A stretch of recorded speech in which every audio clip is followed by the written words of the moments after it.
now. Starting first with Minnesota Governor Tim Walz. He has dropped his reelection bid, of course, amid a major welfare fraud scandal, Medicare specifically. He spoke earlier today. We had that video. This is in Minneapolis. The moment he walked out those doors after announcing that he would drop his bid. Before we listen into that, I want to note what he said there in his statement. He said, and I actually just, oh no, we got it back. Okay, sorry, I thought I had lost it. He mentions the fraud scandal and the political tensions in his state that have affected him, that he says have affected him deeply. He goes on, and I'll just read this. He says, this isn't a happy New Year's message. It's about, I mean, it's probably almost an essay long. It's multiple pages of just reflection and what he's done and what still needs to change in Minnesota, at least from his side. He says, quote, "But as I reflected on this moment with my family and my team over the holidays, I came to the conclusion that I can't give a political campaign my all. Every minute I spend defending my own political interests would be a minute I can't spend defending people of Minnesota against the criminals who prey on our own generosity and the cynics who prey on our differences. So I've decided to step out of the race and let others worry about the election while I focus on the work." That there is Minnesota Governor Tim Walz, and an announcement he posted on his social media pages saying he would be dropping out of the race. This is him speaking in a press conference earlier today. Let's listen in. Happy New Year. Like many Minnesotans, I have to tell you, I was glad to turn the page on 2025. It was an extraordinarily difficult year for our state, and it ended on a particularly sour note. For the last several years, an organized group of criminals have sought to take advantage of this state's generosity. And even as we make progress in the fight against the fraudsters, we now see an organized group of political actors seeking to take advantage of a crisis. I don't want to mince words here. Donald Trump and his allies in Washington and in St. Paul and online want to make our state a colder, meaner place. They want to poison our people against each other by attacking our neighbors. And ultimately, they want to take away much of what makes Minnesota the best place in the country to raise a family. They've already begun trying to withhold funds that were meant to help families afford child care, and they have no intention of stopping there. Make no mistake, we should be concerned about fraud in our state government. We cannot effectively deliver programs and services if we can't earn the public's trust. That's why over the past few years, we've made systemic changes in the way we do business. We've gone to the legislature time and time again to get more tools to combat fraud. We've fired people who weren't doing their jobs. We've seen people go to jail for stealing from our state.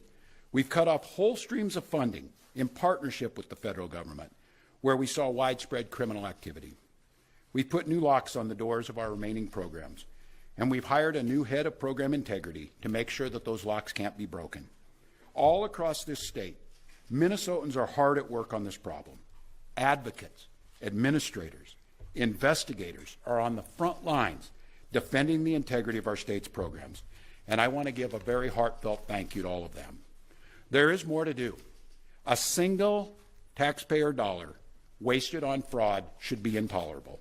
And while there's a role to play for everyone, from the legislature to prosecutors to insurance companies to local and county government, the buck does stop with me. My administration has been taking fast, decisive action to solve this crisis. We'll win the fight against the fraudsters. But the political gamesmanship we're seeing from Republicans is only making that fight harder. We've got Republicans here in the state legislature playing hide and seek with potential whistleblowers. We've got conspiracy theorist right-wing YouTubers breaking into our daycares, demanding access to our children.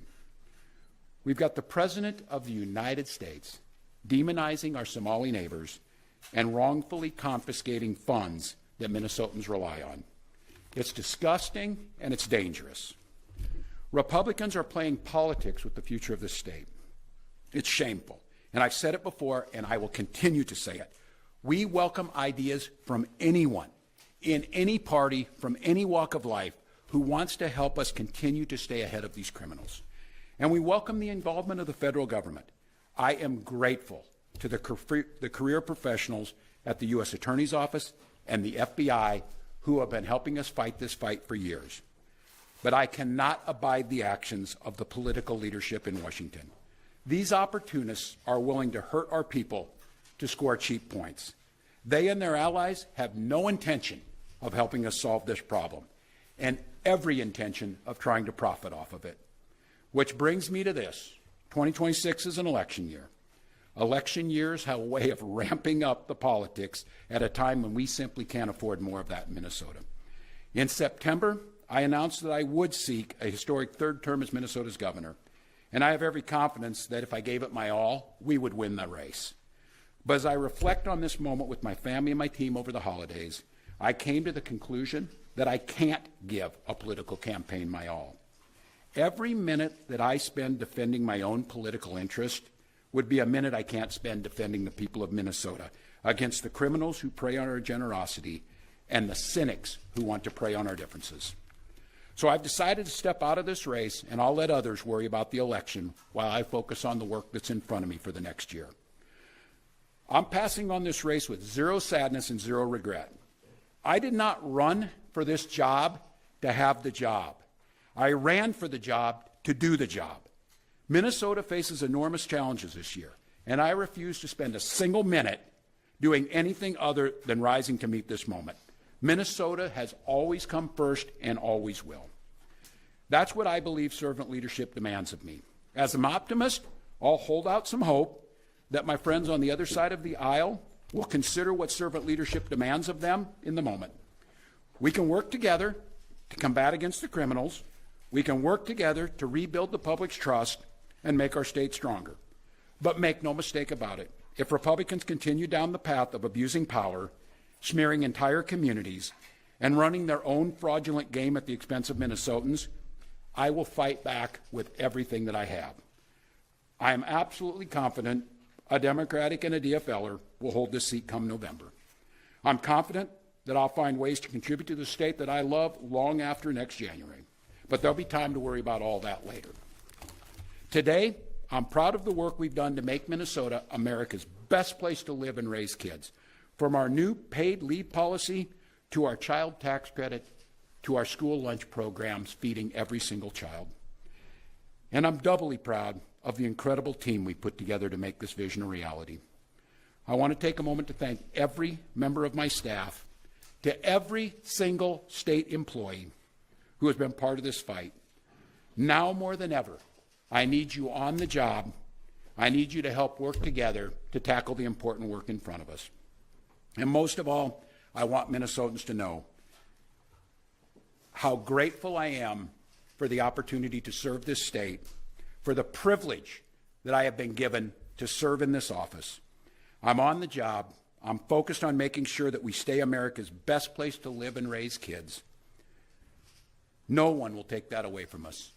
I'm proud of the way we treat our neighbors. I'm proud of the way that we welcome people to this state. I'm proud of the way that we innovate. And I'm proud of the way that we are optimists for the future. No one's taking this away from us. Not the fraudsters. Certainly not this president. Not on my watch. Tomorrow, I'll be back with you. I'll give you an update on America's best paid family medical leave program that is now a week into it. And at that time, I'll take all your questions. Thank you all. Thank you, Press. I'll be back tomorrow. Thanks, folks. I'll have more tomorrow. Appreciate it. Thank you.